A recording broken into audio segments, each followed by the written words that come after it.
Assalamualaikum warahmatullahi wabarakatuh. Perkenalkan, saya Roland Delvin Aditya dari kelas PPS 1A dengan NIM 225231011. Di sini saya akan menceritakan tentang perjanjian Giyanti dan terbelahnya tanah Jawa. Perjanjian Giyanti merupakan peristiwa besar yang terjadi pada tanggal 13 Februari 1755. Perjanjian ini lahir sebagai kesepakatan politik antara Pakubuwono III, Pangeran Mangkubumi, dan VOC. Nama Giyanti diambil dari lokasi penandatanganan perjanjian, yakni di Desa Janti. Dalam pelafalan Belanda, ia disebut sebagai Giyanti dan secara tertulis ia terbaca sebagai Giyanti. Yang sekarang tempat tersebut dikenal sebagai Duku Kerten, Janti Harjo, Karanganyar, Jawa Tengah. Perjanjian Giyanti ini dibuat dalam rangka meredam api konflik yang sudah terjadi berlarut-larut. Di saat itu, Mangkubumi yang membantu Pakubuwono II dalam meredam konflik mendapatkan hadiah berupa sebidang tanah dari Pakubuwono II. Namun, luas tanah yang diberikan menimbulkan api kecemburuan. Salah seorang pangeran lalu mengeluhkan ketidakadilan tersebut kepada Gubernur Jenderal Baron van Imhoff. Sang gubernur kemudian mengeluarkan keputusan yang membuat tanah tersebut tidak jadi dimiliki oleh Mangkubumi. Karena hal tersebutlah pecah perang Mangkubumen. Kemudian Gubernur Jawa Utara Nicholas Harting secara tertutup melakukan perundingan dengan Pangeran Mangkubumi. Setelah melalui berbagai perundingan, akhirnya mereka bersepakat. Pada 23 September 1754, nota kesepahaman antara VOC dan Mangkubumi terlaksana.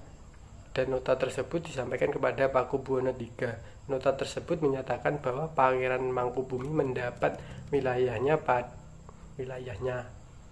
pada 4 November 1754. Pakubuwono III menyatakan persetujuan terhadap hasil perundingan antara Gubernur Jawa Utara dan Pangeran Mangkubumi. Kesepakatan ini mendorong sebuah perjanjian besar yang disebut sebagai Perjanjian Giyanti. Perjanjian ini menjadi pangkal terbelahnya Jawa menjadi dua. Hal ini menjadi awal mula naik tahtanya Mangkubumi di Yogyakarta sebagai Sri Sultan Hamengkubuwono I. Sejak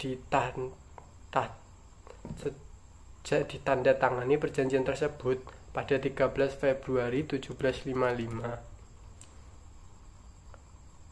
Hal ini menjadi awal mula naik tahtanya Mangkubumi di Yogyakarta sebagai Sri Sultan Hamengkubuwono I. Sejak ditandatanganinya perjanjian tersebut pada 13 Februari 1755. Pasca perjanjian Giyanti, Raden Mas Said yang dahulu membantu Mangkubumi masih terus melakukan pemberontakan. Seperti halnya Mangkubumi, Raden Mas Said yang juga merupakan terah Pakubuwono turut menuntut hak sebagai penguasa wilayah. Pada Oktober 1755 berhasil mengalahkan satu kelompok VOC. Setelah perang bertahun-tahun, akhirnya VOC menyudahi dengan menandatangani perjanjian Salatiga pada 1757. Perjanjian ini membuat tanah Jawa kembali terbagi. Pada perjanjian ini bahwa Raden Mas Said mendapat sebagian dari Kasunanan Surakarta dengan wilayah yang dikenal dengan Kadipaten Mangkunegaran.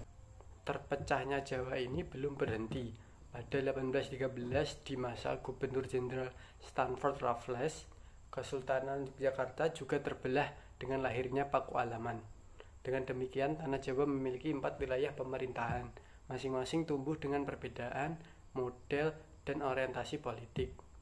Hal ini turut mengantar Jawa kepada rupa yang beragam. Sekian cerita yang dapat saya sampaikan. Jika ada salah kata, mohon dimaafkan. Wassalamualaikum warahmatullahi wabarakatuh.